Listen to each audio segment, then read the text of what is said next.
ಹರಿದಾಸ ದಾಸ ದಾಸರ ಪಾದಧೂಳಾಗಿ ಚಿರಂಜೀವಿಯಾಗೇಲೋ ಚಿನ್ನ ನೀನು, ಚಿರಂಜೀವಿಯಾಗೇಲೋ ಚಿನ್ನ ನೀನು. ಶ್ರೀ ಗುರುಭ್ಯೋ ನಮಃ. ಅಜ್ಞಾನತಿಮಿರಚ್ಛೇದಂ ಬುದ್ಧಿಸಂಪತ್ಪ್ರದಾಯಕಂ ವಿಜ್ಞಾನವಿಮಲಂ ಶಾಂತಂ ವಿಜಯಾಖ್ಯಗುರುಂ ಭಜೆ. ಹರಿ ಓಂ. ಜ್ಞಾನಗಮ್ಯ ವಾಹಿನಿಯ ಎಲ್ಲ ಆಸ್ತಿಕ ಬಂಧುಗಳಿಗೆ ಅಭಿನಂದನೆಗಳನ್ನು ಅರ್ಪಿಸಿ, ಶ್ರೀ ವಿಜಯಪ್ರಭುಗಳ ಕೃತಿಗಳಲ್ಲಿ ಒಂದೊಂದು ಕೃತಿರತ್ನವೂ ಕೂಡ ಅದು ಅದ್ಭುತ. ದಾಸರು ರಚನೆ ಮಾಡಿದ ಪ್ರತಿಯೊಂದು ಕೃತಿಯ ಹಿನ್ನೆಲೆಯಲ್ಲಿ ಒಂದೊಂದು ಘಟನೆಗಳಿವೆ, ಒಂದೊಂದು ವೃತ್ತಾಂತಗಳು ಕಂಡುಬರ್ತಾವೆ ನಮಗೆ. ಆ ಸ್ತೋತ್ರ ಸುಳಾದಿ ಆಗಬಹುದು, ಪ್ರಾರ್ಥನಾ ಭಾಗ ಸುಳಾದಿ, ಸಾಧನಾ ಭಾಗ ಸುಳಾದಿ, ಸೃಷ್ಟಿ ಪ್ರಕರಣ ಸುಳಾದಿ, ತೀರ್ಥಕ್ಷೇತ್ರ ಸುಳಾದಿಗಳು, ಉಗಾಭೋಗಗಳು, ಕೀರ್ತನೆಗಳು, ಈ ಥರ ಪ್ರತಿಯೊಂದರ ಹಿಂದೆಯೂ ಕೂಡ ಒಂದೊಂದೊಂದು ರೋಚಕವಾದ ಆ ಘಟನೆಗಳಿದ್ದಾವೆ. ದೇವರನ್ನು ಬೇರೆ ಬೇರೆ ಕ್ಷೇತ್ರಗಳಿಗೆ ಹೋಗಿ ಸ್ತೋತ್ರ ಮಾಡೋ ಕಾಲಕ್ಕೆ ಅವರೊಟ್ಟಿಗೆ ಪರಮಾತ್ಮ ಒಡನಾಡಿದ ಲೀಲೆಗಳು. ಮನ್ನಾರುಗುಡಿ ಕ್ಷೇತ್ರಕ್ಕೆ ಹೋದಾಗ ರಾಜಗೋಪಾಲ ಸಣ್ಣ ಗೋಪಾಲಕನ ರೂಪದಲ್ಲಿ ಬರೋದು, ಅಲ್ಲೆಲ್ಲ ಹಸುಗಳನ್ನು ಮೇಯಿಸುವ ಹುಡುಗರ ರೂಪದಲ್ಲಿ ಬರೋದು, ಸ್ನಾನ ಮಾಡ್ತಾ ಇದ್ದ ವಿಜಯರಾಯರ ಮೇಲೆಲ್ಲ ತಾನು ಬಾಯಲ್ಲಿ ನೀರು ಹಾಕ್ಕೊಂಡು ಹರಿದ್ರಾ ನದಿಯ ಆ ಪುಷ್ಕರಣಿಯ ನೀರನ್ನು ತಗೊಂಡು ದಾಸರಾಯರ ಮೇಲೆ ತಾನು ಉಗುಳಿ ಹೋಗೋದು. ಈ ಥರದ ಲೀಲೆಗಳನ್ನೆಲ್ಲ ಮಾಡ್ಕೊಂಡು ಹೋಗಿದ್ದಾನೆ ಪರಮಾತ್ಮ. ಹೀಗೆ ಹರಿಯೊಟ್ಟಿಗೆ ಒಡನಾಡಿದ ಧೀರ ಚೇತನಗಳು ಅಂದರೆ ನಮ್ಮ ಹರಿದಾಸರು, ಭಗವದ್ಭಕ್ತರು, ಅಪರೋಕ್ಷ ಜ್ಞಾನಿಗಳು. ಹಾಗಾಗಿ ದಾಸರಾಯರ ಕೃತಿಗಳ ಹಿಂದೆ ಬಹಳ ವಿಶಿಷ್ಟವಾದ ಕಥೆಗಳು ಕಂಡುಬರ್ತಾವೆ. ಅದರಲ್ಲಿ ವಿಜಯರಾಯರು ತಾವು ಪ್ರತಿ ವರ್ಷ ಪುರಂದರದಾಸರ ಆರಾಧನೆಯನ್ನು ಮಾಡೋರು. ಪ್ರತಿ ವರ್ಷ ಹಂಪಿ ಕ್ಷೇತ್ರಕ್ಕೆ ಹೋಗಬೇಕು. ಅಲ್ಲಿ ಆ ಪುರಂದರ ಮಂಟಪದಲ್ಲಿ ಪುರಂದರದಾಸರಾಯರು ಒರಗಿ ಕೂಡ್ತಾ ಇದ್ದ ಕಂಬಕ್ಕೆ ತಾವು ಅಲಂಕಾರಾದಿಗಳನ್ನು ಮಾಡಿ ಅಲ್ಲಿ ದಾಸರ ಸನ್ನಿಧಾನವನ್ನು ಚಿಂತಿಸಿ ಅದರ ಅನುಭವವನ್ನೆಲ್ಲ ಉಳಿದವರಿಗೆ ಮನದಟ್ಟು ಮಾಡಿಸಿದ್ರಂತೆ. ಒಮ್ಮೆ ಹೀಗೆ ದಾಸರು ಆರಾಧನೆ ಮಾಡ್ತಾ ಇದ್ದ ಕಾಲಕ್ಕೆ ಒಬ್ಬ ಭಕ್ತರು ಕೇಳಿದರು, ಏನು ದಾಸರೇ ಇಲ್ಲಿ ವಿಶೇಷ, ಈ ಮಂಟಪದಲ್ಲೇ ಪುರಂದರ ಮಂಟಪ ಅಂತ ಏನು ವಿಶೇಷ, ಇದ್ರ ಬಗ್ಗೆ ಹೇಳಿ ಅಂತ ಅವರ ಭಕ್ತರು ಕೇಳಿಕೊಂಡಾಗ ಅದನ್ನು ದಾಸರ ತಮ್ಮಂದರು ಕೇಳ್ತಾರೆ, ಏನು ವಿಶೇಷ ಇದ್ರ ಬಗ್ಗೆ. ಆವಾಗ ಆ ಒಂದು ಪ್ರಸಂಗ ಹೇಳ್ತಾರೆ.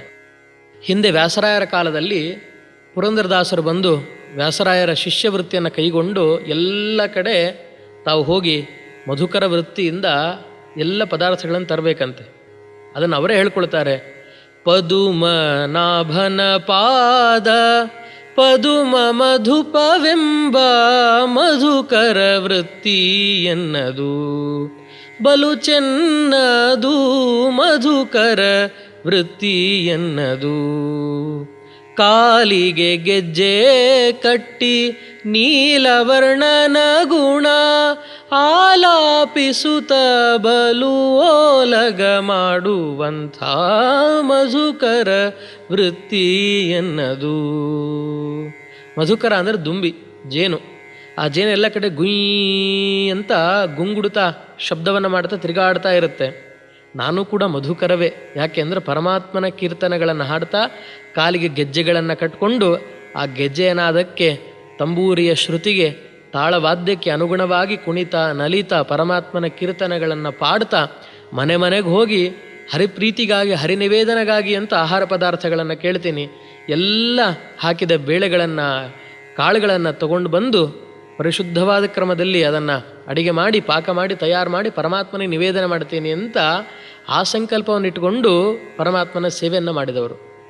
ಒಮ್ಮೆ ಹೀಗೆ ಪುರಂದರದಾಸರು ತಿರುಗಾಡ್ತಾ ಇದ್ದ ಕಾಲಕ್ಕೆ ಕೃಷ್ಣದೇವರಾಯನಿಗೆ ಅನಿಸ್ತಂತೆ, ಏನಾದರೂ ಮಾಡಿ ಪುರಂದರದಾಸರಾಯರಿಗೆ ಒಂದಿಷ್ಟು ಸಂಪತ್ತು ಸಿಗೋ ಥರ ಮಾಡಬೇಕಲ್ಲ ಅಂತ, ನಿಮಗೇನಾದರೂ ಕೊಡ್ತೀನಿ ಕೇಳ್ರಿ ಅಂತ. ಪುರಂದರದಾಸರಂದರು, ನಮ್ಮ ಪೂರ್ವಿಕರೆಲ್ಲ ವಿಜಯನಗರ ಸಾಮ್ರಾಜ್ಯಕ್ಕೆ ಒಂದಿಷ್ಟು ತಮ್ಮ ಕೈಲಾದ ಅನುಕೂಲಗಳನ್ನು, ಸೇವೆಗಳನ್ನು, ಸಹಾಯವನ್ನು ಮಾಡ್ತಾ ಇದ್ದವರು. ಅಂಥ 99 ಕೋಟಿಯ ಆಸ್ತಿಯನ್ನೇ ಬಿಟ್ಟು ಬಂದವನಪ್ಪ ನಾನು. ನವಕೋಟಿ ನಾರಾಯಣ ಅಂತಲೇ ಬಿರಿದಿತ್ತು. ಅದು ಯಾವುದು ಬೇಡ ಅಂತ ಉಟ್ಟ ಬಟ್ಟೆಯಲ್ಲೇ ಸಮಗ್ರ ಸಂಪತ್ತಿನ ಮೇಲೆ ತುಳಸಿ ದಳ ಇಟ್ಟು ಕೃಷ್ಣಾರ್ಪಣ ಅಂತ ಬಂದಿದ್ದೇನೆ, ಮತ್ತ್ಯಾಕೆ ಈ ಲೌಕಿಕದ ಗೊಡವೆ ನನಗೆ, ಯಾವುದು ಬೇಡ ಅಂತ ಕಣ್ಣ ತುದಿಯಲ್ಲೇ ತಾವು ಸುಚ್ಚಿ ಹೊರಟೇ ಬಿಟ್ರಂತೆ. ಕೃಷ್ಣದೇವರಾಯನಿಗೆ ತಡಿಲಿಕ್ಕಾಗಲಿಲ್ಲ. ಒಂದು ಕಾಲದಲ್ಲಿ ಬಂದು ಒಳ್ಳೆ ವ್ಯಾಪಾರ ಮಾಡ್ತಾ ಇದ್ದವರು ಇವತ್ತು ನೋಡಿದರೆ ನಮ್ಮ ಸಾಮ್ರಾಜ್ಯದಲ್ಲಿದ್ದು ಭಿಕ್ಷಾಟನೆಯಿಂದ ಮಧುಕರ ವೃತ್ತಿಯನ್ನು ಮಾಡ್ಕೊಂಡು ತಾವು ಬದುಕ್ತಾ ಇದ್ದಾರಲ್ಲ, ಏನಾದರೂ ಕೊಡಬೇಕು. ದಾಸರು ಹೇಳಿದರೆ ತಗೊಳ್ತಾ ಇಲ್ಲ, ಅದಕ್ಕೆ ಏನಾದರೂ ಕೊಡಬೇಕು ಅಂತ ಕೃಷ್ಣದೇವರಾಯನಿಗೆ ಅನ್ನಿಸ್ತಿತ್ತಂತೆ. ಅದಕ್ಕೋಸ್ಕರ ಏನು ಮಾಡಬೇಕು? ವ್ಯಾಸರಾಯರು ಪುರಂದರದಾಸರಿಗೆ ಪಾಠ ಮಾಡೋ ಕಾಲಕ್ಕೆ ಉಪದೇಶಿಸುವ ಸಮಯಕ್ಕೆ ಬಂದು ತಾನು ಪ್ರಾರ್ಥನೆ ಮಾಡಿಕೊಂಡ. ವ್ಯಾಸರಾಜರೇ, ಗುರುಗಳೇ, ನಂದೊಂದು ಪ್ರಾರ್ಥನೆ ಇದೆ, ಪುರಂದರದಾಸರಿಗೆ ಏನಾದರೂ ಮಾಡಿ ನನ್ನಿಂದ ಒಂದು ಸೇವೆ ಸಲ್ಲಿಸಬೇಕು ಅಂತ ಆಸೆ ಇದೆ. ವ್ಯಾಸರಾಯರು ಕೇಳಿದ್ರು, ಏನು ಮಾಡಬಹುದು? ಪುರಂದರದಾಸರಿಗೆ ಕೇಳಿದ್ರು, ಸ್ವಾಮಿ ನನಗೇನೂ ಬೇಡ, ನಾನು ಈಗಾಗಲೇ ನಿಮ್ಮ ಅನುಗ್ರಹ ಅನ್ನುವ ರಕ್ಷಾ ಕವಚದಲ್ಲಿ ಆರಾಮಾಗಿದ್ದೇನೆ, ಸಾಧನೆ ಮಾಡ್ಕೊಳ್ತಿದ್ದೀನಿ, ರಾಜನಿಂದ ಏನೂ ಪಡೆಯುವ ಆಸೆ ನನಗಿಲ್ಲ, ಏನೂ ಕೊಡಿಸ್ಲಿಕ್ಕೆ ಹೋಗಬೇಡ್ರಿ. ಕೊನೆಗೆ ರಾಜ ತುಂಬ ಒತ್ತಾಯ ಮಾಡಲಿಕ್ಕೆ ಪ್ರಾರಂಭ ಮಾಡಿದಾಗ ವ್ಯಾಸರಾಯರು ಹೇಳಿದರು, ಸೇವೆಗೆ, ತಮ್ಮ ಸೇವೆ ಮಾಡಲಿಕ್ಕೆ ರಾಜನಿಗೆ ಒಂದು ಒಳ್ಳೆಯ ಅವಕಾಶ ಕೊಡಿ, ಆವಾಗ ಅದು ಹರಿಪ್ರೀತಿಯಾಗುತ್ತೆ. ಭಗವದ್ಭಕ್ತರ ಸೇವೆ ಮಾಡಿದರೆ ಭಗವಂತನಿಗೆ ತುಂಬ ಪ್ರೀತಿಯಾಗುತ್ತೆ. ಅದಕ್ಕೋಸ್ಕರ ಏನಾದರೂ ನಿಮಗೆ ಸೇವೆ ಸಲ್ಲಿಸುವ ಭಾಗ್ಯವನ್ನು ಒದಗಿಸಿಕೊಡ್ರಿ ಅಂತ ಪ್ರೀತಿಪೂರ್ವಕವಾದ ಆಗ್ರಹ ಮಾಡಿದಾಗ ಪುರಂದರದಾಸರು ಆಯಿತು ಅಂತ ಒಪ್ಪಿಕೊಂಡು, ಏನಿಲ್ಲ ಸ್ವಾಮಿ, ನನಗಾಗಿ ಮನೆ ಧನ ಕನಕಾದಿಗಳೇನು ಬೇಡ, ಪ್ರತಿನಿತ್ಯ ಉಷಕ್ಕಾಲದಲ್ಲಿ ಹೋಗಿ ತುಂಗಭದ್ರೆಯ ಸನ್ನಿಧಾನದಲ್ಲಿ ಏಕಾಂತದಲ್ಲಿ ಧ್ಯಾನ ಮಾಡಬೇಕು. ಪರಮಾತ್ಮನ ಭಗವದ್ಧ್ಯಾನ ಪ್ರಕರಣಂ ಅಂತ ಬರುತ್ತೆ. ಇಡೀ ಪರಮಾತ್ಮನ ಒಂದೊಂದು ಅಂಗಾಂಗಗಳ ಧ್ಯಾನವನ್ನು ಮಾಡಬೇಕು ಉಷಕ್ಕಾಲದಲ್ಲಿ ಅಂತ ಭಾಗವತದಲ್ಲಿ ಬರುತ್ತೆ. ಹಾಗಾಗಿ ದೇವರ ಧ್ಯಾನ ಮಾಡಲಿಕ್ಕೆ ಪ್ರಶಾಂತವಾದ ಒಂದು ವಾತಾವರಣ ಬೇಕು. ಈ ವಾತಾವರಣದಲ್ಲಿ ಅಲ್ಲಿ ಕೂಡಲಿಕ್ಕೆ ನನಗೊಂದು ಮಂಟಪ ಬೇಕು, ಅಷ್ಟು ಮಾಡಿಕೊಟ್ರೆ ಸಾಕು, ಆವಾಗ ಆಗಬಹುದು ಅಂತ ಹೇಳಿ ಪುರಂದರದಾಸರ ಧ್ಯಾನಕ್ಕೆ ಅನುಕೂಲವಾಗೋ ಥರ ರಚನೆ ಮಾಡಿಕೊಟ್ಟು ನಿರ್ಮಿಸಿದ ಮಂಟಪವೇ ಇವತ್ತು ನಾವು ಕಾಣತಕ್ಕಂತಹ ಪುರಂದರ ಮಂಟಪ. ಆ ಪುರಂದರ ಮಂಟಪದಲ್ಲಿ ಇವತ್ತೇನು ಪುರಂದರದಾಸರ ಶಿಲ್ಪ ಇದೆ, ಆ ಕಂಬಕ್ಕೇ ಪುರಂದರದಾಸರು ಹೊರಗೆ ಕೂತ್ಕೊಂಡು ಪರಮಾತ್ಮನ ಧ್ಯಾನವನ್ನು ಮಾಡ್ತಾ ಇದ್ದವರು, ಭಗವಂತನ ಮೇಲೆ ಲಕ್ಷಾನುಗಟ್ಟಲೆ ಕೃತಿಗಳನ್ನು ರಚನೆ ಮಾಡಿದ್ದು. ಅಷ್ಟು ವಿಶಿಷ್ಟವಾದ ಭಾಗ. ಹಾಗಾಗಿ ದಾಸರೇನು ಮಾಡಬೇಕು, ಪುರಂದರ ಮಂಟಪದಲ್ಲಿ ಹಂಪಿ ಯಂತ್ರೋದ್ಧಾರಕನ ಸನ್ನಿಧಾನದಲ್ಲಿ ಹೋಗಬೇಕು. ಪ್ರತಿ ವರ್ಷ ಆ ಪುರಂದರದಾಸರ ಆರಾಧನೆಯನ್ನು, ಪುಣ್ಯತಿಥಿಯನ್ನು ತಾವು ಮಾಡ್ತಾ ಇದ್ದರು. ಇದು ವಿಜಯರಾಯರ ಕ್ರಮ. ಹೀಗೆ ಒಂದು ವರ್ಷ ಪುರಂದರದಾಸರ ಗುರುಗಳ ಆರಾಧನೆ ಆಚರಣೆ ಮಾಡಬೇಕು ಅಂತ ಹಂಪಿ ಕ್ಷೇತ್ರಕ್ಕೆ ಹೋಗಿದ್ದಾರೆ. ಹೋದಾಗ ಯಂತ್ರೋದ್ಧಾರಕನ ಸನ್ನಿಧಿಯಲ್ಲಿ ತಾವು ಎಲ್ಲ ಪೂಜಾದಿಗಳನ್ನು ಸಲ್ಲಿಸಿ ಗುರುಗಳ ಆರಾಧನೆಗೆ ಅಣಿಯಾಗಿದ್ದಾರೆ. ಈ ಸಂದರ್ಭದಲ್ಲಿ ಬೆಳಿಗ್ಗೆ ಉಷಕ್ಕಾಲದಲ್ಲಿ ಚಕ್ರತೀರ್ಥ ಸ್ನಾನಕ್ಕೆ ಹೋದಾಗ ಒಂದು ಮಾತುಕತೆ ಕೇಳಿಸ್ತಾ ಇತ್ತು. ಒಬ್ಬ ಹೆಣ್ಣು ಮಗಳು ಬಹಳ ಬೇಸರದಿಂದ ಅಳ್ತಾ ಹೇಳ್ತಾ ಇದ್ಲು, ಎಂಥ ಮನೆತನದಲ್ಲಿ ನಾವು ಬಂದ್ವಿ, ಆದರೆ ಬಹಳ ದಿನ ನಮಗೆ ಆರಾಮಾಗಿ ಬದುಕಲಿಕ್ಕೆ ಆಗಲಿಲ್ಲ, ದೊಡ್ಡ ಮನೆತನ ನಮ್ಮದು, ಅಂಥದ್ರಲ್ಲಿ ನಿಮ್ಮಪ್ಪ ತೀರ್ಕೊಂಡು ಬಿಟ್ಟಿರ್ಕಂದ, ನೀನು ಹೊಟ್ಟೆಯಲ್ಲಿದ್ದಾಗಲೇ ಇನ್ನು ನಾವಿಲ್ಲಿ ಇರ್ಲಿಕ್ಕೆ ಸಾಧ್ಯ ಇಲ್ಲ, ಯಾರೂ ನಮ್ಮನ್ನು ಸೇರ್ತಾ ಇಲ್ಲ, ಆಸ್ತಿಯ ಆಸೆಯಿಂದ ಮನೆಯಿಂದ ಹೊರಗೆ ಹಾಕಿದರು. ಹೊರಗೆ ಬಂದು ತಾಯಿ ಮನೆಯಲ್ಲಾದರೂ ಇರೋಣ ಅಂತ ಅಂದ್ಕೊಂಡು ಬಂದರೆ ಸ್ವಲ್ಪ ತಿಂಗಳುಗಳ ಕಾಲ ತಾಯಿ ಸಲಹಿದ್ಲು, ಆದರೆ ನಮ್ಮಮ್ಮನೂ ಕೂಡ ನಮ್ಮನ್ನು ಬಿಟ್ಟು ಹೊರಟೇ ಹೋಗ್ಬಿಟ್ಲು. ನಾವಿಬ್ಬರು ಅನಾಥರಾದ್ವಿ. ಇಂಥ ಪರಿಸ್ಥಿತಿಯಲ್ಲೂ ಕೂಡ ಎಲ್ಲಾದರೂ ಭಿಕ್ಷೆ ಬೇಡಿ ಬದುಕೋಣ ಅಂತಂದರೆ ಯಾರೂ ಅನುಕೂಲ ಮಾಡ್ತಾ ಇಲ್ಲ. ಕೊನೆ ಪಕ್ಷ ವಿಜಯದಾಸರು ಇಲ್ಲಿ ಬಂದು ಪುರಂದರದಾಸರ ಆರಾಧನೆಯನ್ನು ಆಚರಿಸ್ತಾರೆ ಅಂತ ತಿಳಿದು ಬಂತು. ಇಲ್ಲಿ ಬಂದಾದರೂ ಹೊಟ್ಟೆ ಹೊರೆದುಕೊಳ್ಳೋಣ, ಊಟ ಮಾಡಿಕೊಂಡು ಒಂದಿಷ್ಟು ಕಾಲವಾದರೂ ವಾಸ ಮಾಡೋಣ ಅಂತಂದರೆ ನಿನ್ನ ಅನಾರೋಗ್ಯ, ನನ್ನ ಅಸಹಾಯಕತೆ, ನಿನ್ನ ಅನಾರೋಗ್ಯ ಇದೆರಡೂ ಸೇರಿಬಿಟ್ಟು ನಮಗೆ ಬದುಕಲಿಕ್ಕೆ ಆಗ್ತಾಯಿಲ್ಲ, ಯಾರೂ ನಿನ್ನನ್ನು ಹತ್ತಿರ ಸೇರಿಸ್ತಾ ಇಲ್ಲ, ನಿನ್ನನ್ನು ಬಿಟ್ಟು ಒಬ್ಬಳೇ ಹೋಗ್ಲಿಕ್ಕೆ ನನಗೆ ಮನಸ್ಸಿಲ್ಲ, ಹಾಗಾಗಿ ಬದುಕಿರೋದೇ ಬೇಡ, ಸಾಕು ಪ್ರಾಣನೇ ಬಿಟ್ಟು ಬಿಡೋಣ ಅಂತ ಜೀವನ ಮಾಡಲಿಕ್ಕೆ ಯಾವ ಉಪಾಯವೂ ಕೂಡ ಕಾಣದೇನೆ ಎಲ್ಲವನ್ನ ಮೀರಿ ಕೊನೆಗೆ ಹತಾಶಳಾಗಿ ಆ ಹೆಣ್ಣುಮಗಳು ಆ ಕೂಸಿಗೆ ಹೇಳಿ ಇನ್ನೇನು ಆ ನದಿಗೆ ಹಾರಿ ಪ್ರಾಣ ಬಿಡೋಣ ಅಂತ ತಯಾರಾಗಿರ್ತಾರೆ. ದಾಸರು ಕೇಳಿಸ್ಕೊಂಡು ಕೂಡಲೇ ಯಾರಮ್ಮ ಅದು ನದಿಗೆ ಬೀಳ್ತಾ ಇರೋದು ಅಂದರು ವಿಜಯರಾಯರು. ಇವರಲ್ಲಿ ಹತ್ತಿರ ಹೋದ ಕೂಡಲೇ ಇಲ್ಲ, ನಾನು ಹೀಗೀಗೆ ನನ್ನ ಪರಿಸ್ಥಿತಿ ಹಿಂಗಿತ್ತು ದಾಸರೇ, ಇನ್ನು ಬದುಕಲಿಕ್ಕಾಗೋದಿಲ್ಲ, ಈ ಕೂಸನ್ನು ಕಟ್ಕೊಂಡು ತುಂಬ ಅನಾರೋಗ್ಯ, ಮೈ ತುಂಬ ಅನಾರೋಗ್ಯದ ಲಕ್ಷಣಗಳು ಎದ್ದು ಕಾಣ್ತಾ ಇದ್ದಾವೆ, ಕೃಶವಾಗಿಬಿಟ್ಟಿದೆ ನನ್ನ ಮಗು, ಯಾರು ಸಲಹವರಿಲ್ಲ, ಆಸ್ತಿಯ ಭಯದಿಂದ ಎಲ್ಲರೂ ಹೊರಗೆ ಹಾಕಿಬಿಟ್ರು, ಅದಕ್ಕೋಸ್ಕರ ಪ್ರಾಣ ಬಿಡ್ತಾ ಇದ್ದೀನಿ ಆ ಹೆಣ್ಮಗಳು ಹೇಳ್ತಾಳೆ. ವಿಜಯರಾಯರಂತಾರೆ, ಕೊಡಿಲಿ ಆ ಕಂದನ್ನು ಕೊಡು, ಯಾರಾದರೂ ಇಂಥ ಸಾಧನ ಶರೀರ ಕೊಟ್ಟಾಗ ಇದನ್ನು ಬಿಡ್ತಾರೇನಮ್ಮ ತಂಗಿ, ದೇವರು ಮಾನುಷ ದೇಹ ಕೊಡೋದೇ ಬಹಳ ದುರ್ಲಭ ಅಪರೂಪ, ಅಂಥದ್ರಲ್ಲಿ ಇಂಥ ಶರೀರ ಕೊಟ್ಟಾಗ ಎಷ್ಟಾಗುತ್ತೆ ಅಷ್ಟು ಕಷ್ಟನೋ ಸುಖನೋ ಪರಮಾತ್ಮನ ಅನುಗ್ರಹ ಪಡೀಲಿಕ್ಕೆ ಪ್ರಯತ್ನ ಮಾಡಬೇಕು. ಒಂದಲ್ಲ ಒಂದು ಕಡೆ ದೇವರು ದಾರಿ ತೋರಿಸ್ತಾನೆ. ಹುಟ್ಟಿಸಿದ ಸ್ವಾಮಿತ ಹೊಣೆಗಾರನಾಗಿರಲು ಗಟ್ಟಿಯಾಗಿ ಸಲಹುವನು, ಇದಕ್ಕೆ ಸಂಶಯವಿಲ್ಲ. ತಲ್ಲಣಿಸದಿರು ಕಂಡ್ಯ ತಾಳು ಮನವೇ. ಸ್ವಲ್ಪ ಮನಸ್ಸಿಗೆ ಹೇಳು, ಯಾವುದೇ ಯೋಚನೆ ಬೇಡ, ತಲ್ಲಣಿಸಬೇಡ ಅಂತ ನೀನು ಹೇಳು. ಎಲ್ಲರನ್ನೂ ಸಲಹುವನು. ಎಲ್ಲೋ ತುದಿಯಲ್ಲಿದ್ದ ಮರಕ್ಕೆ ಪರಮಾತ್ಮ ಕಲ್ಲಿನಲ್ಲಿದ್ದ ಕಪ್ಪೆಗೆ ಆಹಾರ ಕೊಡ್ತಾನೆ ಅಂತಂದರೆ ನಮಗೆ ಕೊಡದೇ ಇರ್ತಾನೆ ದೇವರು. ಒಂದು ಪರೀಕ್ಷೆ ಸಂದರ್ಭ ಅಂತ ಜೀವನದಲ್ಲಿ ಬರುತ್ತೆ. ತಾನಾಗೆ ವಿಷಮ ಪರಿಸ್ಥಿತಿ ಪರಿಹಾರವಾಗಿ ಸಮಸ್ಥಿತಿ ಅನ್ನೋದು ಬಂದೇ ಬರುತ್ತೆ. ಹಾಗಾಗಿ ನೀನು ಪ್ರಾಣ ಬಿಡ್ಲಿಕ್ಕೆ ಹೋಗಬೇಡ. ಎಲ್ಲಿ ಆ ಕೂಸನ್ನು ಕೊಡಿಲ್ಲಿ, ನಾವಿದ್ದೀವಲ್ಲ, ನೀ ಇನ್ಮೇಲಿಂದ ನನ್ನ ತಂಗಿ ಇದ್ದ ಹಾಗೆ ನನ್ನ ಜೊತೆಗೆ ಬಂದು ನೀನು ವಾಸವಾಗು ಅಂತ ತಮ್ಮ ಮನೆಯವರಿಗೆ ಹೇಳಿ ದಾಸರು ಕರೆದು ಹೇಳ್ತಾರೆ, ನೋಡವ ಇವಳು ನನ್ನ ತಂಗಿ ಇದ್ದ ಹಾಗೆ, ಇನ್ಮೇಲಿಂದ ನಮ್ಮ ಜೊತೆಗೆ ಎಲ್ಲ ಕಡೆ ಸಂಚಾರಕ್ಕೆ ಬರ್ತಾರೆ, ನಮ್ಮ ಮನೆಯಲ್ಲೇ ವಾಸವಾಗಿರ್ತಾರೆ, ನಮ್ಮ ಮನೆಯ ಸದಸ್ಯರಿದ್ದ ಹಾಗೇ ನೀವರನ್ನು ನೋಡ್ಕೊಳ್ಬೇಕು ಅಂತ ಅವ್ರ ಮನೆಯವ್ರಿಗೆ ತಿಳಿಸ್ತಾರೆ. ತಿಳಿಸಿ ಆದಮೇಲೆ ಆ ಕೂಸಿರುತ್ತಲ್ಲ ಭಾಳ ಚಂದ ಅಂತೆ. ಪಾಪ ಅನಾರೋಗ್ಯದ ಪ್ರಭಾವದಿಂದ ಮೈಯೆಲ್ಲ ದದ್ದೆದ್ದು ಹೋಗಿರ್ತದೆ. ಅಂಥ ಕೂಸನ್ನು ತೊಗೊಂಡು ಹೋಗಿ ತಾವಾಗಿಯೇ ಆ ಚಕ್ರತೀರ್ಥದ ಯಂತ್ರೋದ್ಧಾರಕನ ಸನ್ನಿಧಿಯಲ್ಲಿ ಆ ನದಿಯಲ್ಲಿ ಆ ಮಗುವನ್ನು ಮೀಸಿ ಅದಕ್ಕೆ ಸ್ನಾನ ಮಾಡಿಸಿ ಮೈಯಿಂದ ಸವರ್ತಾರಂತೆ. ಮೈಯಿಂದ ಸವರಿ ಪರಮಾತ್ಮನಿಗೆ ಏನು ಹಿಂದಿನ ದಿವಸ ನಿವೇದಿಸಿರ್ತಾರಲ್ಲ ಗಂಧ, ಆ ಗಂಧ ಎಲ್ಲ ತಗೊಂಡು ಮೈ ತುಂಬ ಹಚ್ತಾರಂತೆ ದಾಸರು. ಮೈ ತುಂಬ ಹಚ್ತಾರೆ. ಆಮೇಲೆ ಒಣಗಿದ ಮೇಲೆ ನೋಡಿದರೆ ಯಾವುದೇ ಅನಾರೋಗ್ಯದ ಕುರುಹಿಲ್ಲ. ಅಂಥ ಮಂತ್ರ ಸಿದ್ಧರವರು, ಸಾಕ್ಷಾತ್ ಭೃಗುಮುನಿಯೇ ಇವರೆಂದು ಭಾವಿಸೆ. ಭೃಗು ಮಹರ್ಷಿಗಳು ಸರ್ವೋತ್ತಮ ಅಂತ ಸಾರಿದವರು ಪರಮಾತ್ಮನನ್ನು. ಅಂಥ ಮಹಾನುಭಾವರ ಕರಸ್ಪರ್ಶದಿಂದ ಕೂಸು ಕಿಲಕಿಲ ಅಂತ ನಗಲಿಕ್ಕೆ ಪ್ರಾರಂಭ ಮಾಡಿತಂತೆ. ಇವರ ಮುಖ ನೋಡೋದು, ಬೊಚ್ಚು ಬಾಯಿ ತೆಗೆದು ನಗೋದು, ಇವ್ರ ಮುಖ ನೋಡೋದು, ಬಾಯಿ ತೆಗೆದು ಕಣ್ಣನ್ನು ಅರಳಿಸಿ ನಗೋದು. ಈ ಥರ ಮಾಡ್ಲಿಕ್ಕೆ ಶುರು ಮಾಡಿದಾಗ ಬಹಳ ಮುದ್ದಾಗಿ ಮಗು ನಗ್ತಾ ಇತ್ತು. ಹಾಗಾಗಿ ತಲೆಯನ್ನು ಸವಿರಿ ನೇವರಿಸಿ ಆ ಕೂಸುವಿಗೆ ಮೋಹನ ಅಂತ ಅವ್ರು ಹೆಸರಿಡ್ತಾರೆ. ಬಹಳ ಮೋಹಕವಾದ ರೂಪ ಇದರದು. ಅದನ್ನು ನೋಡ್ತಾ ಇದ್ದರೆ ಕಣ್ಣನ್ನು, ತೆರೆದ ಕಂಗಳನ್ನು, ಮುದ್ದಾದ ಮೂಗನ್ನು, ಪುಟ್ಟ ಬಾಯನ್ನು, ಕೆನ್ನೆಗಳನ್ನು, ಆ ಮಂಡಲವನ್ನೇ ನೋಡ್ತಾ ಇದ್ದರೆ ನೋಡ್ತಾ ಇರಬೇಕು ಅನಿಸ್ತಕ್ಕಂತಹ ಮೋಹಕವಾದ ರೂಪ ಈ ಶಿಶುದು ಅಂತ ಅಂದ್ಕೊಂಡು ಆವಾಗ ಮಗುವಿಗೆ ಮೋಹನ ಮೋಹನ ಮೋಹನ ಅಂತ ಹೆಸರಿಟ್ಟರು. ಆ ಮಗುವೇ ಮುಂದೆ ಮೋಹನ ದಾಸರಾದದ್ದು. ಮೋಹನ ವಿಠಲ ಅಂತ ಗುರುಗಳಿಂದ ಅಂಕಿತ ಪಡೆದು ಮೋಹನ ದಾಸರಾದದ್ದು. ಆಗ ಆ ಪರಿಸ್ಥಿತಿಯಲ್ಲಿ ಸಿಕ್ಕ ಮಗುವಿಗೆ ಅವರು ಆಶೀರ್ವಾದ ಮಾಡುವ ಪದ್ಯ ಇದು. ಪ್ರತಿಯೊಬ್ಬ ಹಿರಿಯರು ತಮ್ಮ ಪುಟ್ಟ ಮಕ್ಕಳಿಗೆ ಈ ರೀತಿಯಾಗಿ ಆಶೀರ್ವಾದ ಮಾಡಬೇಕಂತೆ.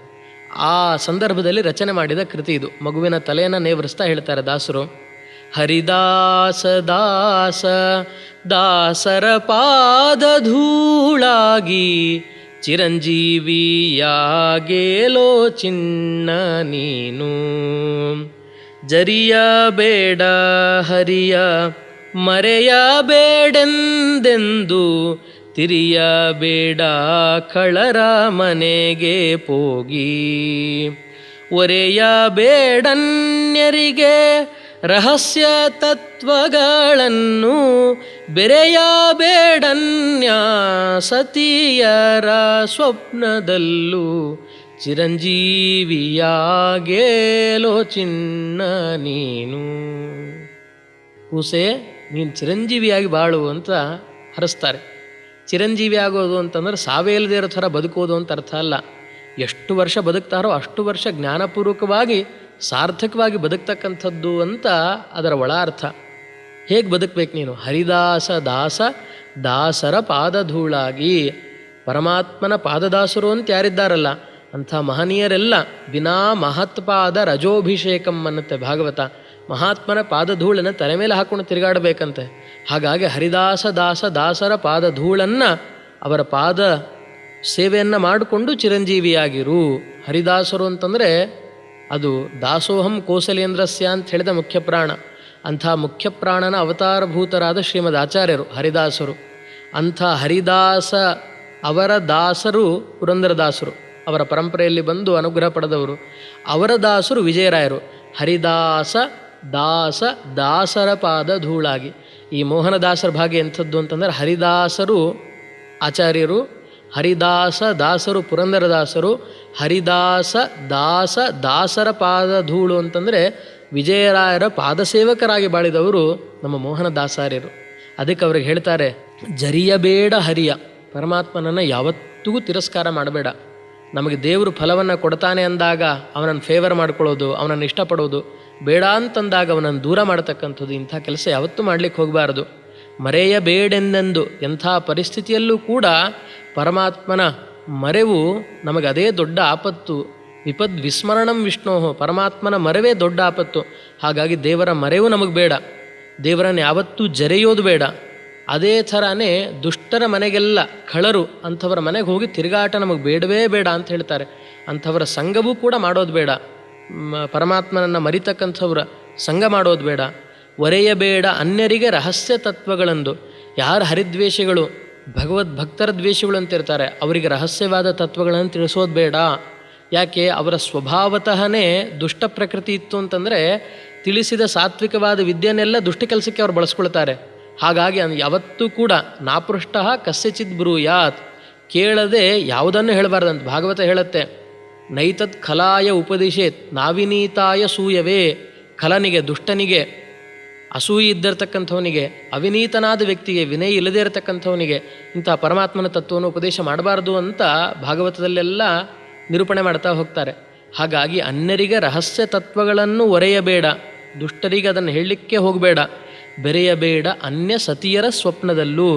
ಪರಪತ್ನಿಯರನ್ನು ನೆನೆಸ್ಕೊಂಡು ಯಾವಾಗಲೂ ಕೂಡ, ಯಾವ ಕಾಲದಲ್ಲೂ ಕೂಡ ಪರಪತ್ನಿಯರ ರೂಪದ ಬಗ್ಗೆ ಮೋಹ ಬೇಡ. ಮುಂದೆ ದೊಡ್ಡವನಾದ ಮೇಲೆ ಮಗು ಯುಕ್ತವಾದ ವಯಸ್ಸಿಗೆ ಬಂದಾಗ ಏನು ಕಾರ್ಯ ಆಗಬೇಕು ಅಂಥ ಕಾರ್ಯದಲ್ಲೂ ಕೂಡ ವಿಹಿತವಾದ ವರ್ಣಾಶ್ರಮ ಧರ್ಮದ ಆಚರಣೆ ಮಾಡಿಕೊಂಡಿರಬೇಕು. ಪುರಂದರದಾಸರು ಹೇಳ್ತಾರೆ ಒಂದು ಕಡೆ, ಕರದಲ್ಲಿ ಜಪಮಣಿ ಬಾಯಲಿ ಮಂತ್ರವು ಅರಿವೆಯ ಮುಸುಕನು ಮೋರೆಗೆ ಹಾಕಿ ಪರಸತಿಯರ ರೂಪ ಮನದಲ್ಲಿ ಗುಣಿಸುತ್ತ, ಪರಸತಿಯರ ರೂಪ ಮನದಲ್ಲಿ ಗುಣಿಸುತ್ತ ಪರಮ ವೈರಾಗ್ಯಶಾಲಿ ಎಂದೆನಿಸುವುದಿದು, ಉದರ ವೈರಾಗ್ಯವಿದು. ನಮ್ಮ ಪದುಮನಾಭನಲ್ಲಿ ಲೇಷ ಭಕುತಿ ಇಲ್ಲ, ಉದರ ವೈರಾಗ್ಯವಿದು. ಕರದಲ್ಲಿ ಜಪಮಣಿ, ಒಳ್ಳೆ ಜಪ ಮಾಡ್ತಾ ಇರೋದು, ಬಾಯಲ್ಲಿ ಮಣಮಣ ಅಂತ ಮಂತ್ರ ಹೇಳ್ತಾ ಇರತಕ್ಕಂಥದ್ದು, ಮುಖ ತುಂಬ ಮುಸುಗನ್ನು ಹಾಕ್ಕೊಂಡು ಇಷ್ಟೆಲ್ಲ ಜಪ ಮಾಡ್ತಾ ಇದ್ದೇನೆ ಅಂತ ಹೊರಗಡೆ ಅವ್ರಿಗೆ ತೋರಿಸ್ಕೊಳ್ಳೋದು. ಪರಸತಿಯರ ರೂಪ ಮನದಲ್ಲಿ ಗುಣಿಸುತ್ತಾ, ಮನಸ್ಸೊಳಗೆ ನೋಡಿದ್ರೆ ಅವಳು ಎಷ್ಟು ಚೆನ್ನಾಗಿದ್ದಾಳೆ, ಅವ್ರ ರೂಪ ಹೇಗಿದೆ ಅಂತ ಸ್ವಪತ್ನಿಯ ಬಗ್ಗೆ ಏನು ಪ್ರೇಮ ಇರಬೇಕು ಅದು ಪರಪತ್ನಿಯರು, ಪರಸ್ತ್ರೀಯರ ಬಗ್ಗೆ ಈ ಥರ ಯೋಚನೆ ಮಾಡ್ತಾ ಹೊರಗೆಲ್ಲ ಭಗವದ್ಭಕ್ತ ಅಂತ ತೋರಿಸ್ಕೊಳ್ಳೋದು, ಇದು ಉದರ ವೈರಾಗ್ಯ ಅಂತ ಬೈತಾರೆ ಪುರಂದರದಾಸರು. ಹಾಗಾಗಿ ಬೆರೆಯಬೇಡ ಪರಸತಿಯರ ಸ್ವಪ್ನದಲ್ಲೂ ಕೂಡ ಅಂಥ ಪರಸ್ತ್ರೀಯರ ಸಂಘ ಬೇಡಪ್ಪ. ಹಾಗಾಗಿ ಈ ರೀತಿಯಾಗಿ ನೀನು ಬಾಳ್ಲಿಕ್ಕೆ ಹೋಗಬೇಡ, ಹರಿಭಕ್ತನಾಗಿ ಬಾಳಬೇಕು. ಸಾಲ ಮಾಡಲಿ ಬೇಡ, ಸಾಲದೆಂದೆನ ಬೇಡ, ನಾಳೆ ಹೇಗೆಂಬ ಚಿಂತೆ ಬೇಡ. ಕೂಳ ಜನರೊಡನೆ ಮಿತ್ರತ್ವ ಮಾಡಲಿ ಬೇಡ, ಬಾಳುವರ ಸಂಗದಲ್ಲಿ ಬಾಳೆಲವೋ ಬಾಲ. ಲೋಕವಾರ್ತೆಯ ನಿನ್ನ ಕಿವಿಗೆ ಕೇಳಿಸಬೇಡ, ಶ್ರೀಕಾಂತನ ವಾರ್ತೆ ಕೇಳದೇ ಇರಬೇಡ. ಪಾಕವನು ಮಾಡಿ ಏಕಾಂಗಿಯ ಗುಣಬೇಡ, ಭೂಕಾಂತರನು ಸರಿಸಿ ಬೆಸಗೊಳ್ಳಬೇಡ. ಚಿರಂಜೀವಿಯಾಗೇಲೋ ಚಿನ್ನ ನೀನು. ದಾಸರು ಹೇಳ್ತಾರೆ, ಸಾಲ ಮಾಡಲಿ ಬೇಡ. ನೋಡಿ, ಸಾಲದ ಪರಿಕಲ್ಪನೆ ಆ ಕಾಲದಲ್ಲೇ ಇತ್ತು. ಹಾಗಾಗಿ ಜೀವನಕ್ಕೋಸ್ಕರ ಸಾಲ ಅಂತ ಮಾಡಿದರೆ ಆ ಸಾಲಕ್ಕೊಂದು ಬಡ್ಡಿ, ಆ ಬಡ್ಡಿ ಮೇಲೆ ಚಕ್ರ ಬಡ್ಡಿ, ಚಕ್ರ ಮೇಲೆ ಭೂಚಕ್ರ ಬಡ್ಡಿ, ಆ ಭೂಚಕ್ರದ ಮೇಲೆ ಹೊಸದಾಗಿ ವಿಷ್ಣು ಚಕ್ರ ಬಡ್ಡಿ ಅಂತ ಬರೀ ಬಡ್ಡಿಗಳ ಬವಣೆಯಲ್ಲೇ ಎಲ್ಲರೂ ಬೆಂದು ಬಳಲಿ ಹೋಗಿಬಿಡ್ತಾರೆ. ಎಷ್ಟೋ ಜನ ಪ್ರಾಣನೇ ಬಿಟ್ಬಿಡ್ತಾರೆ ಇಂಥ ಸಾಲಗಾರರ ಉಪಟಳಕ್ಕೆ, ಅವರ ಬಾಧೆಗೆ. ಹಾಗಾಗಿ ಸಾಲ ಮಾಡಲಿ ಬೇಡ, ಯಾವತ್ತೂ ಸಾಲ ಮಾಡೋದು ಬೇಡ. ಸಾಲದೆಂದೆನ ಬೇಡ, ಪರಮಾತ್ಮ ಕೊಡ್ತಾನೆ. ಇವತ್ತು ನಮಗೆ ಎಷ್ಟು ಬೇಕು ಯೋಗ್ಯತಾನುಸಾರವಾಗಿ ಕೊಡ್ತಾನೆ. ಅಂಥ ಭರವಸೆ ಇರಬೇಕು ದೇವ್ರ ಮೇಲೆ. ವಿಶ್ವಾಸ ಫಲದಾಯಕ, ಒಳ್ಳೆ ವಿಶ್ವಾಸ ಮಾಡಿ ನಮ್ಮ ಸ್ವಾಮಿ ನನಗೆ ಹೊಟ್ಟೆ ತುಂಬಿಸ್ತಾನೆ, ನನ್ನನ್ನು ಸಲಹುತ್ತಾನೆ ಅನ್ನುವ ಭರವಸೆ ಇರಬೇಕು. ಸಾಲದು, ಅಯ್ಯೋ ಕಮ್ಮಿ ಆಯ್ತಲ್ಲ, ಬಂದಿದ್ದು ಇಷ್ಟೇ ಉಳಿತಲ್ಲ ಅಂತ ಸಾಲದು ಅಂತ ಯಾವತ್ತೂ ಹೇಳಲಿಕ್ಕೆ ಹೋಗಬೇಡ. ನಾಳೆ ಹೇಗೆಂಬ ಚಿಂತೆ ಬೇಡ. ಇವತ್ತು ಬಂದಿದ್ದನ್ನೆಲ್ಲ ಆವತ್ತಿನ ದಿವಸ ಎಷ್ಟು ತಿನ್ನಬೇಕೋ ಅಷ್ಟು ಪದಾರ್ಥವನ್ನು ತಿನ್ನದೆ ನಾಳೆಗೊಂದು ಸ್ವಲ್ಪ ಇಟ್ಕೊಳ್ಳೋಣ ನಾಳೆಗೊಂದು ಸ್ವಲ್ಪ ಇಟ್ಕೊಳ್ಳೋಣ ಅಂತ ಇವತ್ತಿನ ದಿನ ಶರೀರ ಪೋಷಣೆಗೆ ಬೇಕಾದಷ್ಟು ಆಹಾರ ತಗೊಳ್ದೇನೆ ಬರೀ ಕೂಡಿಡ್ತಾ ಹೋದ್ವಿ ಅಂದರೆ ಅದೂ ತಪ್ಪೆ. ಕೂಡಿಡಬೇಕು, ಇಡಬಾರ್ದು ಅಂತಲ್ಲ. ಎಷ್ಟು ಯೋಗ್ಯತೆಗೆ ನಮ್ಮ ದೇಹ ಪೋಷಣೆಗೆ ಎಷ್ಟು ಬೇಕು ಅಷ್ಟು ಕೂಡಿಡಲೇಬೇಕು, ತಪ್ಪಲ್ಲ. ಅತಿಯಾಗಿ ಇಡ್ತಾ ಹೋದ್ವಿ ಅಂತಂದರೆ ಅದಕ್ಕೆ ಇನ್ನೊಂದೇನೋ ಗತಿಯಾಗಿ ಹೋಗ್ಬಿಡತ್ತೆ. ಹಾಗಾಗಿ ನಾಳೆ ಹೇಗೆಂಬ ಚಿಂತೆ ಬೇಡ, ನಾಳೆ ಬಗ್ಗೆ ಚಿಂತೆ ಮಾಡಬೇಡ. ಇವತ್ತು ಹೊಟ್ಟೆ ತುಂಬಿಸೋ ನಾಳೆ ಉಪವಾಸ ಹಾಕ್ತಾನೇನೋ, ನಾಳೆನೂ ಹೊಟ್ಟೆ ತುಂಬಿಸ್ತಾನೆ, ಅನುಗ್ರಹ ಮಾಡ್ತಾನವನು. ಕೂಳ ಜನರೊಡನೆ ಮಿತ್ರತ್ವ ಮಾಡಲಿ ಬೇಡ, ಗೆಳೆತನ ಬೆಳೆಸಬೇಕು. ಎಂಥವ್ರ ಜೊತೆ ಬೆಳೆಸಬೇಕು? ನಮ್ಮದೇನಾದ್ರೂ ಕುಂದುಕೊರತೆಗಳಿತ್ತಾ ತಾನಾಗಿ ಏಕಾಂತದಲ್ಲಿ ಹೇಳ್ಕೊಂಡು, ನೋಡೋ ಹೀಗಿರ್ಲಿಕ್ಕೆ ಹೋಗಬೇಡ, ಹೀಗಿದ್ದರೆ ಒಳ್ಳೆಯದು, ಹೀಗಿದ್ದರೆ ಇಷ್ಟಿಷ್ಟು ಸಾಧನೆ ಆಗುತ್ತೆ, ಇಷ್ಟು ಜನ ನಿನ್ನ ಬಗ್ಗೆ ಖುಷಿ ಪಡ್ತಾರೆ, ತಂದೆ ತಾಯಿಗಳ ಪ್ರೀತಿಗೆ ನೀನು ಪಾತ್ರನಾಗ್ತೀಯ ಅಂತ ಮಿತ್ರನ ಲಕ್ಷಣ ಹೇಳ್ತಾರೆ. ಗುಹ್ಯಾನ್ ನಿಗೂಹತಿ ಗುಣಾನ್ ಪ್ರಕಟೀಕರೋತಿ. ನಮ್ಮ ದೌರ್ಬಲ್ಯಗಳನ್ನೆಲ್ಲ ಮುಚ್ಚಿಡ್ತಾನೆ, ಅದನ್ನು ತಿದ್ಕೊಳ್ಳೋ ಕ್ರಮ ಹೇಳ್ಕೊಡ್ತಾನೆ. ಒಳ್ಳೆ ಸಾತ್ವಿಕನಾದ ಹರಿಭಕ್ತನ ಜೊತೆ ಗೆಳೆತನ ಮಾಡಬೇಕು. ಹಾಗಾಗಿ ಕೂಳ ಜನರೊಡನೆ, ದುಷ್ಟರೊಡನೆ, ಹರಿದ್ವೇಷಿಗಳ ಒಡನೆ ಯಾವತ್ತೂ ಮಿತ್ರತ್ವ ಮಾಡಲಿಕ್ಕೆ ಹೋಗಬೇಡ, ಅಂಥವ್ರ ಗೆಳೆತನ ಮಾಡೋದು ಬೇಡ. ಬಾಳುವರ ಸಂಘದಲ್ಲಿ ಬಾಳೆಲವೋ ಬಾಲ. ಪರಮಾತ್ಮ ನಮ್ಮನ್ನು ಬಾಳಿಸ್ತಾನೆ ಅನ್ನುವ ಬೆಲೆ ಬಾಳುವ ಮಾತುಗಳನ್ನು ಇಟ್ಕೊಂಡು ಬೆಲೆ ಬಾಳ್ತಕ್ಕಂಥ ಜೀವನ ಮಾಡ್ತಾರಲ್ಲ ಏಕಾಂತ ಭಕ್ತರು, ಅಂಥವ್ರ ಸಂಘ ಮಾಡು. ಸಜ್ಜನರ ಸಂಘವದು ಹೆಜ್ಜೇನು ಸವಿದಂತೆ. ಒಳ್ಳೆ ಹಿತವಾದ ಸವಿಯನ್ನು ಅನುಭವಿಸ್ಬೇಕು ಅಂದರೆ ಆ ಮಧುವನ್ನು ಪಾನ ಮಾಡಬೇಕು, ಅದರ ಸವಿಯನ್ನು ಅನುಭವಿಸ್ಬೇಕು. ಸಜ್ಜನರ ಸಂಘವೂ ಕೂಡ ಅಷ್ಟೇ ಹಿತವಾದ ಸಂಘ. ಹಾಗಾಗಿ ಕೂಳರೊಡನೆ ಮಿತ್ರತ್ವ ಮಾಡದೆ ಹರಿಭಕ್ತರ ಸಂಘದಲ್ಲಿ ಬಾಳೆಲವೋ ಬಾಲ ಅಂತ ಹೇಳ್ತಾ ಇದ್ದಾರೆ. ಮುಂದೆ ಹೇಳ್ತಾರೆ, ಕಿವಿಗೆ ಲೋಕವಾರ್ತೆಯ ನಿನ್ನ ಕಿವಿಗೆ ಕೇಳಬೇಡ. ಈ ಜಗದ ವಾರ್ತೆಯನ್ನು, ಜಗತ್ತಿನ ವಿಷಯವನ್ನು ಕಿವಿಗೆ ಕೇಳಿಸಬೇಡ. ಶ್ರೀಕಾಂತನ ವಾರ್ತೆ ಕೇಳದಿರಬೇಡ, ಪರಮಾತ್ಮನ ವಾರ್ತೆಯನ್ನು ಕೇಳದೇ ಇರಬೇಡ. ಲೋಕವಾರ್ತೆಯ ಕೇಳಿಸಬೇಡ ಅಂತಂದರು ದಾಸರು. ಅಂದರೆ ಜಗತ್ತಿಗೆ ನಮ್ಮ ರೆಸ್ಪಾನ್ಸೇ ಬೇಡವಾ? ಜನರು ಎಷ್ಟು ಕಷ್ಟದಲ್ಲಿ ಬಳಲ್ತಾ ಇದ್ದಾರೆ, ಹಾಗೆ ಅವರಿಗೆ ಸಹಾಯ ಮಾಡೋದೇ ಬೇಡ. ಲೋಕವಾರ್ತೆ ಅಂದರೆ ಇಂಥದ್ದೇ ಬರುತ್ತಲ್ವ? ಹೌದು, ದಾಸರು ಹೇಳೋದೇನು ಅಂದರೆ ಅದನ್ನು ಕೇಳಲೇಬೇಡ ಅಂತ ಹೇಳೋದಲ್ಲ. ನಾನಾ ಜನಸ್ಯ ಶುಶ್ರೂಷಾ ಕರ್ಮಾಖ್ಯ ಕರವನ್ಮಿತೇಹೆ. ನಾವು ಹೇಗೆ ತೆರಿಗೆ ಕಟ್ತೀವೋ ಜನಕ್ಕೆ ಜನತಾ ಸೇವೆಯನ್ನು, ಜನರ ಸೇವೆಯನ್ನು ಮಾಡಬೇಕು. ಅದನ್ನೇ ಪರಮಾತ್ಮನ ಪೂಜೆ ಅಂತ ಅನುಸಂಧಾನ ಮಾಡಬೇಕು. ಬರೀ ಅವ್ರದೇ ವಿಷಯ ಕೇಳಿದೆ, ಇವ್ರದೇ ವಿಷಯ ಕೇಳಿದೆ ಅಂತ ಅಂದ್ಕೊಂಡು ಅದರಲ್ಲೇ ಮುಳುಗಿರೋದು ಬೇಡ ಅಂತ ದಾಸರ ಮಾತಿನ ತಾತ್ಪರ್ಯ. ಲೋಕವಾರ್ತೆಯನ್ನು ಕೇಳು, ನಿನ್ನಿಂದ ಎಷ್ಟು ಪರಿಹಾರ ಆಗುತ್ತೆ ಅಷ್ಟು ಸಹಾಯ ಮಾಡು, ಅಷ್ಟು ಸೇವೆ ಸಲ್ಲಿಸು, ಅದನ್ನು ಹರಿಪೂಜೆ ಅಂತ ಭಾವಿಸು ನೀನು. ಹಾಗಾಗಿ ಲೋಕವಾರ್ತೆಯ ನಿನ್ನ ಕಿವಿಗೆ ಕೇಳಿಸಬೇಡ. ಬರೀ ಜನರ ವಿಷಯನೋ ಬರೀ ಲೋಕದ ವಿಷಯ ಮಾತ್ರ ಕಿವಿಗೆ ಹಾಕೋದು ಅಂಥ ಕೆಲಸ ಮಾಡಬೇಡ. ಪರಮಾತ್ಮನ ವಾರ್ತೆಯನ್ನೇ ಮರೆತು ಹೋಗಿಬಿಡ್ತದೆ. ಎಷ್ಟೋ ವಿಷಯಗಳು ಹೆಂಗಿರ್ತಾವೆ ಪ್ರಲೋಭನೆಗಳು ಅಂದರೆ, ಅದರ ಆಸೆಗೆ ಬಿದ್ವಿ, ಅದರ ತೆಕ್ಕೆಗೆ ನಾವು ಸಿಗಾಕೊಂಡ್ವಿ ಅಂದರೆ ಪರಮಾತ್ಮನನ್ನೇ ಮರೆಸಿಬಿಡ್ತಾವೆ. ಹಾಗಾಗಿ ಶ್ರೀಕಾಂತನ ವಾರ್ತೆ ಕೇಳದೇ ಇರಬೇಡ, ಪರಮಾತ್ಮನ ಮಾತುಗಳನ್ನು ಕೇಳದೇ ಇರಲಿಕ್ಕೆ ಹೋಗಬೇಡ. ಎಲ್ಲಾದರೂ ಅದನ್ನು ಶ್ರವಣ ಮಾಡುವ ಆ ಸತ್ಸಂಗವನ್ನು ನೀನು ಸಂಪಾದಿಸಿಕೋ. ಪಾಕವನ್ನು ಮಾಡಿ ಏಕಾಂಗಿಯ ಗುಣಬೇಡ. ಅಪೂರ್ವವಾದ ಒಂದು ತತ್ವ ಇದು. ಭೂತದಯೆ ಅಂತ ಹೇಳ್ತಾರೆ. ಆ ಭೂತದಯೆಯಲ್ಲಿ ಸರ್ವಭೂತ ದಯಾಪುಷ್ಪಂ, ಎಲ್ಲ ಜೀವಿಗಳಲ್ಲಿ ದಯೆ ತೋರಬೇಕು. ಚಿತ್ರಾಹುತಿಗಳನ್ನು ಇಟ್ಟಾದ್ಮೇಲೆ ಅಗಳುಗಳನ್ನು ಹಾಕಿದಾಗ ಒಂದಿಷ್ಟು ಜೀವಿಗಳಿಗೆ ಬಂದು ತಿಂತಾವೆ. ಸಕ್ಕರೆನೆಲ್ಲ ಹಳೆಯ ಕಾಲದಲ್ಲೆಲ್ಲ ಸಕ್ಕರೆ ಅಲ್ಲಿ ಚೂರು ಉದುರಿಸೋರು, ಮನೆ ಹೊರಗಡೆ ಭಾಗದಲ್ಲೋ ಎಲ್ಲಾದರೂ ಒಂದಿಷ್ಟು ಇರುವೆಗಳು ತೊಗೊಂಡು ಹೋಗ್ತಾವೆ. ಧಾನ್ಯಗಳನ್ನು ಹಾಕ್ತಕ್ಕಂಥ ಕ್ರಮ ಇತ್ತು. ಒಂದಿಷ್ಟು ಪಕ್ಷಿಗಳು ತಿಂತಾವೆ. ಎಲ್ಲಾದರೂ ಕೆರೆಗೆ ಅಲ್ಲಿ ಹೋದಾಗ ಒಂದಿಷ್ಟು ಆಹಾರವನ್ನು ಏನಾದರೂ ಹಾಕಿದ್ರೆ ಅಲ್ಲಿದ್ದ ಜಲಚರ ಪ್ರಾಣಿಗಳು ತಿಂತಾ ಇದ್ವು. ಅದ್ರ ಜೊತೆಗೆ ದಾರಿ ಹೋಕರು ಅಂತ ಯಾರ್ಯಾರು ಬರ್ತಾ ಇದ್ರಲ್ಲ ಅವ್ರನ್ನೆಲ್ಲ ಕರೆದು ಊಟಕ್ಕೆ ಹಾಕ್ತಾ ಇದ್ರಂತೆ. ಇದಕ್ಕಿಂತ ದೊಡ್ಡ ಹರಿಪೂಜೆ ಏನಿದೆ? ಅನ್ನಸ್ಯ ಕ್ಷುಧಿತಂ ಪಾತ್ರಂ. ಅನ್ನದಾನ ಮಾಡಬೇಕು ಅಂದರೆ ಯಾರ್ಯಾರು ಹಸ್ದಿದ್ದಾರೋ ಅವರೆಲ್ಲರೂ ಕೂಡ ಪಾತ್ರರು ಅಂತ ಹೇಳ್ತಾರೆ. ಹಾಗಾಗಿ ಪಾಕವನ್ನು ಮಾಡಿ ಏಕಾಂಗಿಯ ಗುಣಬೇಡ, ಒಬ್ಬರಿಗಾದರೂ ದಿನಕ್ಕೆ ಊಟಕ್ಕೆ ಹಾಕಿ, ಇದು ಕೂಡ ಹರಿಪ್ರೀತಿ ಅನ್ನುವ ಭಾವದಲ್ಲಿ ಬಾಳಬೇಕು. ಆಮೇಲೆ ಭೂಕಾಂತರನುಸರಿಸಿ, ಹಣ ಇರ್ತಕ್ಕಂಥವರು, ಭೂಮಿಯ ಒಡೆಯರು, ಅಂಥವರೆಲ್ಲ ಜಮೀನ್ದಾರರು ದೊಡ್ಡವರು ಅಂತ ಅವರು ಯಾವುದೋ ದೊಡ್ಡ ಸ್ಥಿತಿಯಲ್ಲಿದ್ದಾರೆ ಅಂತ ಅವರು ಅನುಸರಿಸ್ಕೊಂಡು ಹೋಗಿ ಅವರು ಒಂದಲ್ಲ ಒಂದು ದಿವಸ ನಿರ್ಧನರಾಗೇ ಆಗ್ತಾರೆ. ಒಂದಲ್ಲ ಒಂದು ದಿವಸ ಅವರಿಗೂ ಸೋಲು ಬಂದೇ ಬರುತ್ತೆ. ದ್ವಂದ್ವಮಯವಾದ ಜೀವನ, ಸುಖ ದುಃಖ, ಸೋಲು ಗೆಲುವು, ಲಾಭ ನಷ್ಟ ಇದೆಲ್ಲ ಇದ್ದದ್ದೇ.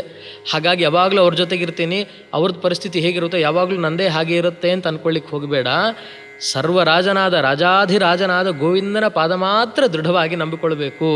ಅವನಲ್ಲೇ ಬೆಸಗೊಳ್ಬೇಕು. ಅವನಲ್ಲೇ ನಾವು ಪಾದಗಳನ್ನು ಗಟ್ಟಿಯಾಗಿಡಿದು ಅವನ ಹತ್ತಿರವೇ ನಾವು ವಾಸ ಮಾಡಬೇಕು. ಹಾಗಾಗಿ ಈ ರೀತಿಯಾಗಿ ಬಾಳಿದರೆ ಬಾಳ್ತಾ ಚಿರಂಜೀವಿಯಾಗೆಲೋ ಚಿಣ್ಣ ನೀನು. ಕೊನೆ ಎರಡು ನುಡಿಯಲ್ಲಿ ಹೇಳ್ತಾರೆ, ಪಂಡಿತರು ಪಾಮರರು ಆರಿಗಾದರೂ ನಿನ್ನ ಕಂಡವರಿಗೆಲ್ಲ ಕೌತುಕ ತೋರಲಿ.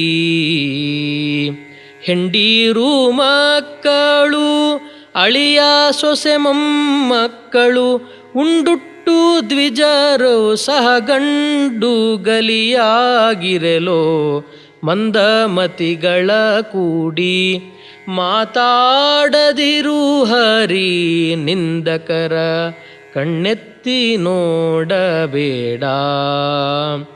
ಇಂದಿರೇ ರಮಣ ಶಿರಿ ವಿಜಯ ವಿಠಲನ ಚರಣ.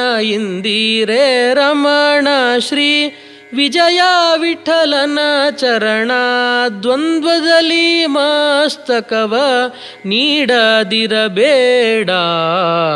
ಚಿರಂಜೀವಿಯಾಗೇಲೋ ಚಿನ್ನ ನೀನು. ಹರಿದಾಸ ದಾಸ ದಾಸರ ಪಾದ ಧೂಳಾಗಿ ಚಿರಂಜೀವಿಯಾಗೇಲೋ ಚಿನ್ನ ನೀನು.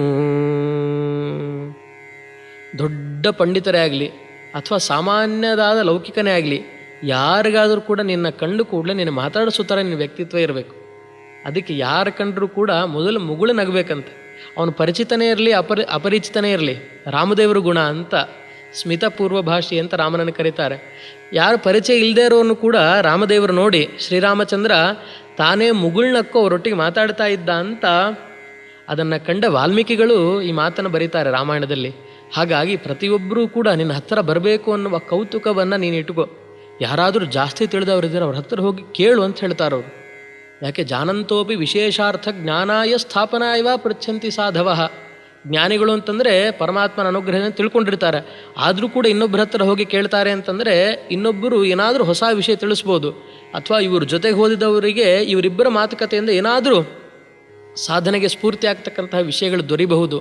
ಅದಕ್ಕೋಸ್ಕರ ಎಲ್ಲರಲ್ಲಿ ಕೌತುಕವನ್ನಿಟ್ಟು ಎಲ್ಲರೊಂದಿಗೆ ಬಾಳ್ತಕ್ಕಂಥ ಭಾಗ್ಯವನ್ನು ಪಡಿಬೇಕು. ಹೆಂಡಿರು ಮಕ್ಕಳು ಅಳಿಯ ಸೊಸೆ ಮೊಮ್ಮಕ್ಕಳು ಉಂಡುಟ್ಟು ದ್ವಿಜರ ಸಹ ಗಂಡುಗಲಿಯಾಗಿರಲು. ಹೆಂಡತಿ ಮಕ್ಕಳು ಹೆಣ್ಣುಮಕ್ಕಳು ಅಳಿಯಂದರು ಸೊಸೆ ಮೊಮ್ಮಕ್ಕಳು ಇವರೆಲ್ಲರೂ ಕೂಡ ದಾಸರು ಹರಿಸಿದ್ದು ಹಾಗೆ ಆಗೋಯ್ತು. ಮೋಹನದಾಸರ ಪರಂಪರೆ ಬಹಳ ಭವ್ಯವಾಗಿ ಬೆಳೀತಾ ಹೋಯಿತು. ಇವತ್ತಿಗೂ ಆ ಮಹನೀಯರ ವಂಶಸ್ಥರು ಚಿಪ್ಪಗಿರಿಯಲ್ಲಿ ವಾಸ ಮಾಡ್ತಾ ಇದ್ದಾರೆ. ಮೋಹನದಾಸರ ವಂಶಸ್ಥರು ಅವರು ಅವತ್ತು ಹರಿಸಿದ ಮಾತಿದು. ಗಂಡು ಹೆಂಡಿರು ಮಕ್ಕಳು ಅವರೆಲ್ಲರೂ ಕೂಡ ನಿನ್ನ ಸೇವೆಗೆ ಸಾಧನವಾಗಿ ಬಂದವರು, ಪರಮಾತ್ಮನ ಸೇವೆಗೆ ಅಂತ ಸಾಧನವಾಗಿದ್ದವರು. ಜಗದುದರ ಕೊಟ್ಟುದನು ಭುಂಜಿಸು ಮಗ ಮಡದಿ ಪ್ರಾಣೇಂದ್ರಿ ಆತ್ಮಾದಿಗಳು ಭಗವದಧೀನವೆಂದಡಿಗಡಿಗೆ ನೆನೆವುತ್ತಿರು. ದಾಸರು ಹೇಳೋ ಮಾತಿದು. ಪರಮಾತ್ಮ ಕೊಟ್ಟದ್ದನ್ನು ಸ್ವೀಕಾರ ಮಾಡಬೇಕು. ಹೆಂಡತಿ ಮಕ್ಕಳು ಈ ಪ್ರಾಣ ಆತ್ಮ ಇಂದ್ರಿಯಗಳೆಲ್ಲ ಏನಿದ್ದಾವಲ್ಲ ಇದೆಲ್ಲವೂ ಪರಮಾತ್ಮನ ಅಧೀನ ಅಂತ ಕ್ಷಣ ಕ್ಷಣ ನೆನಿತಾ ಜೀವನ ಮಾಡೋದಿದೆಯಲ್ಲ, ಇದು ನಿಜವಾದ ಸಾರ್ಥಕ ಜೀವನ ಅಂತಾರೆ ದಾಸರು. ಹಾಗಾಗಿ ಎಲ್ಲರ ಒಡನೆ ಪ್ರೀತಿಯ ಮಾತಾಡು, ಎಲ್ರಿಗೂ ತತ್ವಗಳನ್ನು ಹೇಳು, ಎಲ್ಲರೂ ಹೇಗೆ ಬಾಳಬೇಕು ಅನ್ನೋದನ್ನು ತಿಳಿಸಿಕೊಟ್ಟು ಎಲ್ಲರೊಂದಿಗೆ ಸಾಧನೆ ಮಾಡಿಸೋದಿದೆಯಲ್ಲ, ಇದು ನಿಜವಾದ ಗೃಹಸ್ಥನ ಸಾಧಕನ ಕರ್ತವ್ಯ ಅಂತ ಹೇಳ್ತಾರೆ. ಗಂಡುಗಲಿಯಾಗಿರಲು ದೃಢವಾಗಿ ಧೈರ್ಯದಿಂದ ಬಾಳು. ಹೀಗೆಲ್ಲ ಇವ್ರನ್ನ ಸೇವೆಗೆ ತೊಡಗಿಸಿದ್ರೆ ಯಾರು ಭಯ ಇದೆ ನನಗೆ. ಗಂಡುಗಲಿ ಅಂದರೆ ಧೈರ್ಯವಂತ ಅಂತ ಅರ್ಥ. ಧೈರ್ಯವಂತ ಅಂದರೆ ಏನು? ಪರಮಾತ್ಮನ ಸೇವೆಗೆ ಇವರೆಲ್ಲ ಇದ್ದಾರೆ, ಇನ್ಯಾವ ಭಯ ನನಗೆ? ಭಯವುಂಟೇ ಹರಿಯ ಭಕ್ತರಿಗೆ ಅಂತಂದ ಹಾಗೆ ಧೈರ್ಯದಿಂದ ಗಂಡುಗಲಿಯಾಗಿ ಬಾಳು ಅಂತ ಹೇಳಿ ಕೊನೆ ನುಡಿಯಲ್ಲಿ ಹೇಳ್ತಾರೆ. ಮಂದಮತಿಗಳ ಕೂಡೆ ಮಾತಾಡದಿರು. ಮಂದಮತಿಗಳು ಅಂತಂದರೆ ಬುದ್ಧಿ ಕಮ್ಮಿ ಇರೋರು ಅಂತ ಅಷ್ಟೇ ಅರ್ಥ ಅಲ್ಲ. ನಾವೇನಾದರೂ ತಿಳಿದ ತತ್ವವನ್ನು ಸರಿಯಾದದನ್ನು ಹೇಳಲಿಕ್ಕೆ ಹೋಗ್ತೀವಿ ಅಂತಂದರೆ ಈ ಪಂಚವಿಧವಾದ ಮೋಹ ಮಹಾಮೋಹ ತಾಮಿಸ್ರ ಅಂಧತಾಮಿಸ್ರ ಅಂತೆಲ್ಲ ಏನು ವಿಭಾಗಗಳಿದ್ದಾವಲ್ಲ, ಇದರಲ್ಲಿ ಏನಾದರೂ ಹೇಳಲಿಕ್ಕೆ ಹೋಗ್ತೀವಿ ಅಂತಂದರೆ ಹೇಳಿದವ್ರ ಮೇಲೆ ಕೋಪ ಮಾಡ್ಕೊಳ್ತಿರ್ತಾರಂತೆ ಕೆಲವರು ದುಷ್ಟರು.